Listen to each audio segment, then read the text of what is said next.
എന്തുകൊണ്ട് എഫ്ഐആർ ഇട്ടില്ല എന്നൊരു ചോദ്യം അവിടെ നിൽക്കുന്നുണ്ട്. ഇനിയിപ്പോൾ അങ്ങീ പറഞ്ഞതുപോലുള്ള നടപടിക്രമങ്ങളിലൂടെ കടന്നു വേണമോ ഒരു കാര്യത്തിലെ വേഗം മനസ്സിലാക്കാൻ മുഖ്യമന്ത്രിക്ക്? അത് അങ്ങനെയേ സംഭവിക്കൂ എന്ന് പറയുന്ന ഒരു കാര്യം. രണ്ടാമത്തത്, മാധ്യമങ്ങൾ ഇത്ര അറിഞ്ഞാൽ മതി എന്ന് പറയുമ്പോൾ അത് എത്രത്തോളം ജനാധിപത്യപരമാണ്? മാധ്യമങ്ങളെ അറിയിക്കുന്ന സമയമൊക്കെ ഉണ്ടാകാം, പക്ഷെ ആ പറയുന്നതിലെ രീതിയൊക്കെ എത്രത്തോളം ജനാധിപത്യപരമാണ്?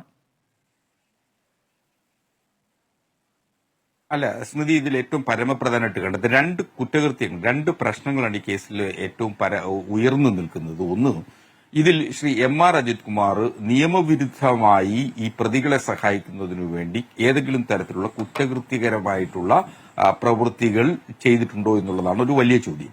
രണ്ടാമത്തെ പ്രശ്നം, അദ്ദേഹത്തിന് ഔദ്യോഗിക കൃത്യനിർവഹണത്തിൽ ഡെറിലക്ഷൻ ഓഫ് ഡ്യൂട്ടി, അദ്ദേഹത്തിന് വീഴ്ച സംഭവിച്ചിട്ടുണ്ടോ എന്നുള്ള രണ്ട് പ്രശ്നങ്ങളാണ് SITയുടെ അന്വേഷണ പരിധിയിൽ വരാനുള്ളത്. വളരെ പരിണിതപ്രജ്ഞനായിട്ടുള്ള അന്വേഷണ ഉദ്യോഗസ്ഥനാണ് ശ്രീ ഷൌക്കത്ത് അലിയാണ് ഈ അന്വേഷണ സംഘത്തെ നയിക്കുന്നത്. അദ്ദേഹത്തിന്റെ ക്രെഡിബിലിറ്റിയെ സംബന്ധിച്ച് നമുക്ക് TPയുടെ വധക്കേസിന്റെ മാത്രം വിധിപ്പകർപ്പുകൾ പരിശോധിച്ചാൽ അത് മനസ്സിലാക്കാവുന്നതാണ്.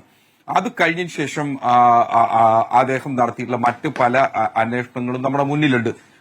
ബൈജു പൗലോസിനെ പോലെ നേരത്തെ ഒരു എറണാകുളത്തെ ഏറ്റവും പ്രശസ്തമായ വളരെ സിനിമാ നടനടക്കം പ്രതിയാക്കപ്പെട്ടിട്ടുള്ള ആ കേസിലെ അന്വേഷണ ഉദ്യോഗസ്ഥ സംഘത്തിൽ ഉണ്ടായിരുന്ന ആളാണ് ശ്രീ ബൈജു പൗലോസ്. ഇത്തരം ആളുകളെയാണ് ഈ SIT രൂപീകരിക്കുന്ന വേളയിൽ സംസ്ഥാന സർക്കാർ പിക്ക് ആൻഡ് ചൂസ് ചെയ്ത് ഈ അന്വേഷണ സംഘത്തിൽ നിയോഗിക്കുന്നത്. ഇവരെല്ലാം അന്വേഷണ മികവിന് ഈ സംസ്ഥാന പോലീസിനെ ലോകത്തിന്റെ മുന്നിൽ നെറുകയിലേക്ക് എത്തിക്കുന്നതിൽ കഴിഞ്ഞിട്ടുള്ള അന്വേഷണ ഉദ്യോഗസ്ഥരാണ്. അപ്പോൾ അവരന്വേഷിക്കുന്ന രണ്ട് പ്രശ്നങ്ങളുണ്ട്. ഇതിൽ ഏതെങ്കിലും തരത്തിൽ ശ്രീ എം.ആർ. അജിത് കുമാർ കുറ്റകൃത്യം നടത്തിയിട്ടുണ്ടോ എന്നുള്ളത്, ഏതെങ്കിലും ഒരു ക്രൈം അദ്ദേഹം ചെയ്തിട്ടുണ്ടോ, അങ്ങനെയാണെങ്കിൽ നിശ്ചയമായി എഫ്ഐആർ എടുക്കപ്പെടേണ്ടത് തന്നെയാണ്. അതല്ലാതെ ഇപ്പൊ നിലവിലുള്ള സാഹചര്യത്തിൽ നമുക്ക് വിംസ് ആൻഡ് ഫാൻസീസ് ഉപയോഗിച്ചുകൊണ്ട് സംസ്ഥാന സർക്കാരിന് അങ്ങനെ എഫ്ഐആർ എടുക്കുന്നതിനൊരു നിർദ്ദേശം നൽകിയാൽ, നേരത്തെ ഞാൻ TP സെൻകുമാർ സാറിന്റെ അതിലൊരു താരതമ്യമില്ല എന്ന് ശ്രീ എം.ആർ. അഭിലാഷ് ചൂണ്ടിക്കാണിച്ചത് എനിക്ക് മനസ്സിലായില്ലേ? ഞാൻ പോകുന്നു.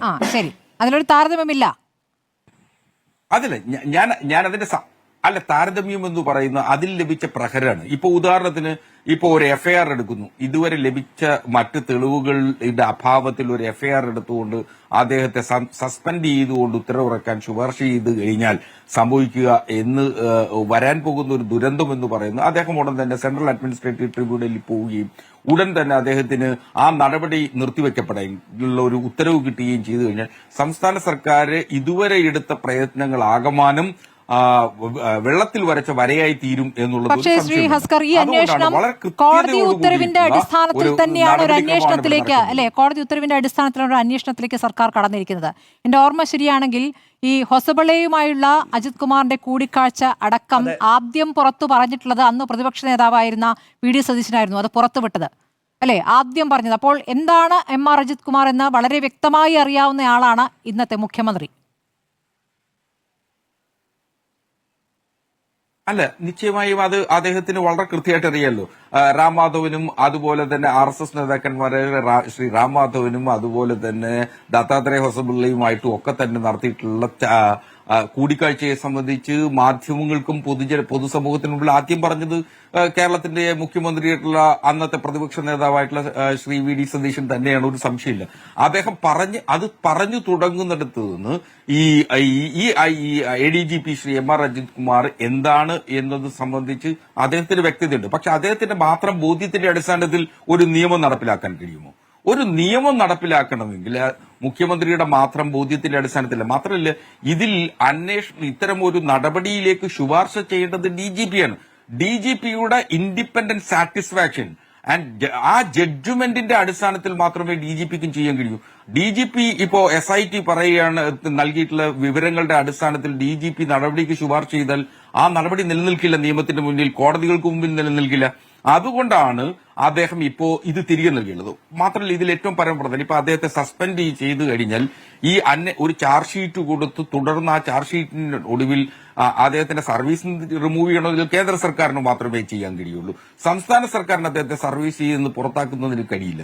അപ്പൊ ആ സാഹചര്യത്തിൽ കേന്ദ്ര സർക്കാർ അദ്ദേഹത്തെ സർവീസിൽ ഇപ്പോൾ ശ്രീ റാം മാധവനും അതുപോലെ ദത്താത്രേയ ഹൊസബുള്ളയും പോലുള്ള RSSന്റെ സമുന്നത നേതാക്കന്മാരുമായി ബന്ധമുള്ള ഒരാളെ ഇപ്പോഴത്തെ കേന്ദ്ര സർക്കാർ അങ്ങനെ സർവീസിൽ നിന്ന് റിമൂവ് ചെയ്യും എന്ന് കരുതാൻ മാത്രം ബുദ്ധിശൂന്യരല്ലല്ലോ ഐക്യജനാധിപത്യ മുന്നണിയുടെ നേതാക്കന്മാർ. അപ്പൊ അത് പഴുതടച്ചുള്ള അന്വേഷണമാണ് സംസ്ഥാന സർക്കാർ ആഗ്രഹിക്കുന്നത്. അതാണ് ആ സാങ്കേതികത്വമാണ് ഇന്ന് മുഖ്യമന്ത്രി മാധ്യമങ്ങളോട് വിശദീകരിച്ചത്. പൂരംകലക്കൽ വിഷയത്തിലടക്കം MR അജിത് കുമാറിനെതിരെ അന്ന് പ്രതിപക്ഷം ഉയർത്തിയ വാദങ്ങൾ നമ്മുടെ മുന്നിലുണ്ട്.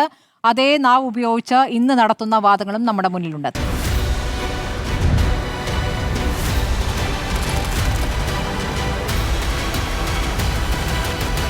ഡിബേറ്റ് വിത്ത് സ്മൃതി പരുത്തിക്കാട്.